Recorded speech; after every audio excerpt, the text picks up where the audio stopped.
Good afternoon, everybody. I stand between you and lunch, so I will try to speak quickly. I know that that's an important thing. I'd like to introduce you to Tobias Kohn. He was born in 1652 in Poland, and he studied medicine in Germany before serving as court physician to 5 Ottoman sultans. In 1707, he published his masterpiece, Macetovia, and this was an encyclopedia that captured the up-to-date knowledge of the day in topics like astronomy and botany and theology. It was composed in 8 sections. The most revered section of his book was the section on medicine. He was capturing his lifetime as a physician and trying to explain medical concepts to his readers. And perhaps this is the most famous of his images, where he makes this analogy between the human body and the organ systems and a building. So in order to bring this to his audience, he says, the eyes are like windows that allow in light, and the lungs are like this lattice that allow fresh air in. The stomach is kind of like the kitchen. It's a cauldron that processes food. And so this analogy, this metaphor, was particularly impactful because it let people relate something confusing and difficult to understand with something that they were familiar with, a building. And this has been reused over and over the years as we try to explain physiology and anatomy and science in a way that people can relate to. And so here are some other industrial examples of how your ear works like a car. But today I want to flip this. I want to do it in reverse. Yes, our body is a temple. But what can we learn when we think about the fact that our temple is also a body? Our buildings are more like us than they were even in his time. So our buildings now regulate temperature like we do. And they breathe actively, they respire. They pump fluids, they store water, they eliminate waste. And our buildings are even beginning to mimic some of our advanced connections, our communications networks that make us distinctly human. So our buildings are more and more like our bodies, even than they were then. And I could probably take this analogy for the rest of the 15 minutes and stretch it beyond recognition. But what I want to do is to talk about a parallel trend happening both in medicine and in building science. And that trend is data-driven personalization. We've heard this word, personalization, and it's always tied to this notion of more data. What can we do when we know more about each individual building, each individual customer? I want to talk about the medical side first. This is what this looks like. 30 years ago, a cancer diagnosis meant basically the same treatment for every patient. So it would be a combination of surgery, radiation, chemotherapy, and everybody kind of got the same drug if it was a particular type of cancer. Physicians, oncologists were concerned with improving the average patient's survival. We were always working on how do we do better on average, right? And we basically extended lifetimes, but there were some people left behind and some people that did well, and it kind of all evened out in that approach. But 15 years ago, scientists sequenced the human genome, and since that time, the cost has been coming down. I put in a graph with costs because I know this is a business school, this is very important. So this is now inexpensive, and now a cancer diagnosis is routinely met with screening. So we do genetic screens, we do cell surface proteins, we learn more about the patient's history, drugs that they've taken, we collect all of this data, and now, instead of everybody getting the same thing, we're treating each subset. So now you're getting a viral therapy, or a viral therapy plus chemotherapy, plus an antibody therapy, right? It is transformed, and it is just at the beginning of this process, but this is where it's heading. This is personalized medicine. So we're not doing that in buildings. We don't collect blood pressures, but we do have smart meters. There are 70 million smart meters in the US right now. We're not doing the EKG, but we are collecting weather data and forecasts and building management system data. We're not doing DNA, but we do have occupant schedules and HVAC schedules and things like that. So these are this is the language of this personalization in buildings. I want to talk about where we were with building energy. So if you were an energy manager 30 years ago, you would get your monthly bills. It was a sparse data set. It's not easy to make sense of this little information, but what you did was you noticed that red line was much higher than those other lines, right? And when you had that monthly data, what you did is you said, that can't be right. Maybe I need to normalize this. What if this was more like the average building? So we would normalize to square footage. And if you were really bold, you would do the volume of the building space. And you normalize to the sales volume of your restaurant and to the occupancy of your hotel. And you normalize based on this footprint or that footprint, the year it was built, the type of equipment that it has. And you got to a place maybe more like this. So now we've reduced the distance between these things. But then we worried about weather. So we had heating and cooling degree days and the amount of, the number of square inches of glazing on the west side of the building. We were doing all of this work so that we could get kind of a middle, an average. And by getting that middle or average, we thought, if I can just do that, then I can notice the outliers. And when I notice the outliers, the ones that I've explained away every other possibility, I can fix those and make them average again. Not good, not their best, not efficient, but I'll make them more like the average. And so what I want to challenge today is that we don't have to do this anymore because we do have the data to make this a personalized approach.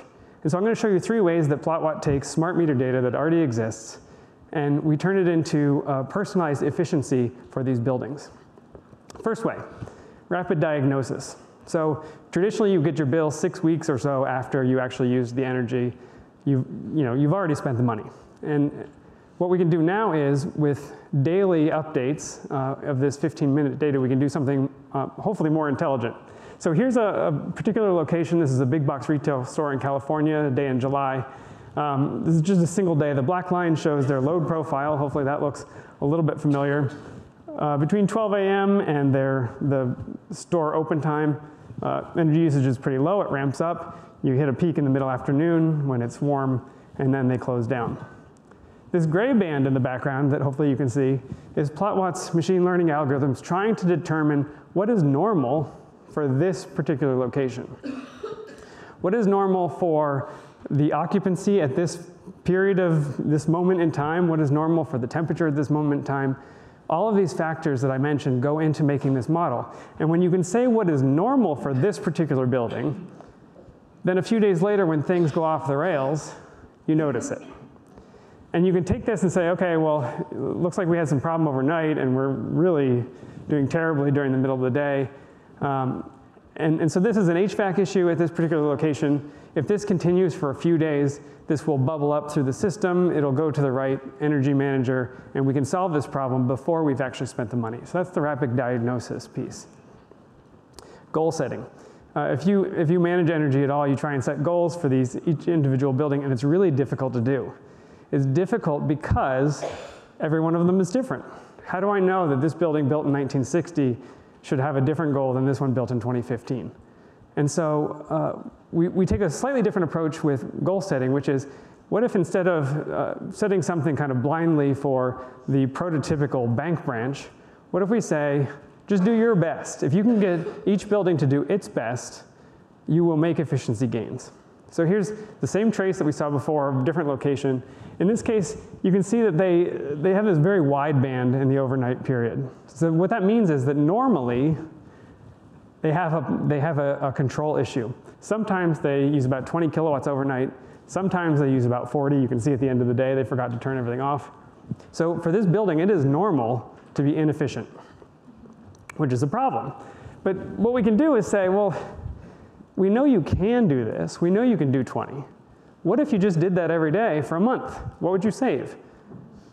Well, you'd save $817, right? So now an energy manager or a building occupant can make a decision. Is this worth it to me? And it's something that they can drive toward to compare their different opportunities and say, this is worth investing my time or energy in, or making an investment in energy efficiency equipment. And they can track it over time. We try to make it very explicit. This is your goal. This is the target we want you to hit. And then here's how you actually did. A lot of times you'll see in here, the Tuesday night closing crew is the problem, and that's, you can go yell at that person specifically.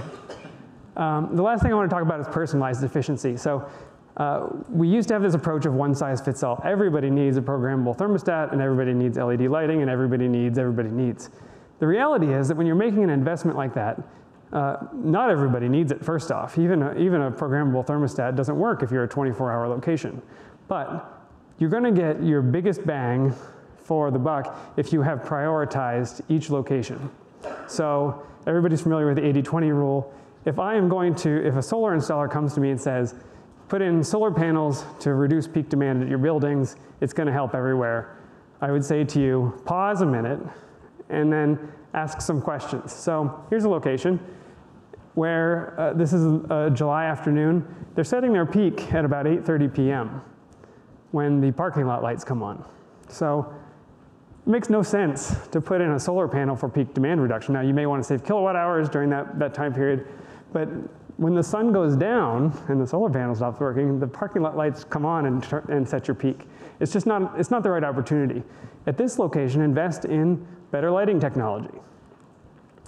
Here's another location. These are all big box stores in California for this example. This is an out-of-control HVAC unit. Don't take the time and money to install a solar panel to reduce demand.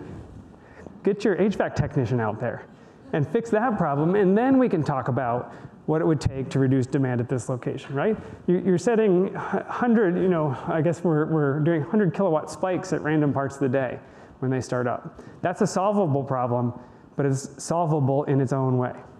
Finally, an example of a location that would probably benefit in a demand reduction standpoint from a solar panel. They do hit their peak in the middle of the afternoon. What we would want to do here is take this data. We have a lot of historical data, and what we can do is simulate what would happen if we put in a battery. What would happen if we put in solar panels? What would happen if we engaged in demand response? By simulating those things over the course of a year, over thousands of locations, you can now answer a question about what is the payback, yes, for all of these investments I'm making, but also you can make a rank ordered list. I'm getting most of my money from these 50 locations on this investment. So if I need to reduce my capital budget, let's just do these and I'm going to get X amount of savings in return. Does that make sense? So what I hope you take from this is there are these parallel paths, and it's not just in these two sectors, but data is driving personalization, and it's data that we already have. It's this rich, expressive data set. And in this world, the energy managers and data scientists and engineers become the team of physicians that help to create healthy and efficient buildings. I'll be happy to take your questions.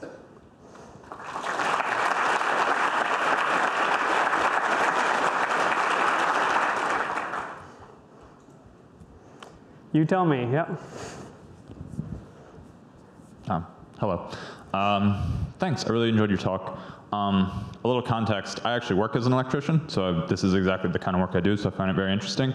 One of the problems that I always see for that industry is in order to design a building in an efficient way, you have to involve building engineers, architects, electricians, HVAC contractors, site planners, whole teams of people who are usually working for different subcontractors, different companies, face their own individual incentives. They're all trying to maximize their own profitability, and you're trying to get them all to work for this common goal of maximizing a building's energy efficiency. Most of them are not really going to see the benefits of that. The benefits are going to accrue to the end user. If anything, if you're an HVAC contractor, oversizing a system is more profitable for you. So what are the, do you encounter the same kind of challenge of coordinating across all the different companies and individuals? And what kind of strategies have you found are effective in addressing that? Yeah, what a powerful and important thing that happens especially in large enterprises, right? So we work with enterprises where the energy efficiency team is fully separated from the HVAC technician team, even though that could be 60 or 70% of the load. The architecture team that designs these buildings, these locations with 35 HVAC units on the roof, some of which never actually get used, is separate from the one that is trying to say, well, you could save some capital in the building if you just put in 32 higher efficiency units, and this would actually pay back. So that the siloing of these groups is a big challenge, and I can't solve that, unfortunately. I don't have the ability to solve that, but it is happening, and the way that we see enterprises bridge across that is the sustainability group will get involved and say, we want efficiency, we just want user feedback. And so they take a tiny slice of some of the capability that we can do, and they say, we're going to implement this. And then at the next meeting, they say, hey, did you know that you can also do some simulations on what your solar project would do to the team that's doing that? And so it expands that way. But it is a serious challenge. Everybody wants lunch. All right, well, thank you for your time.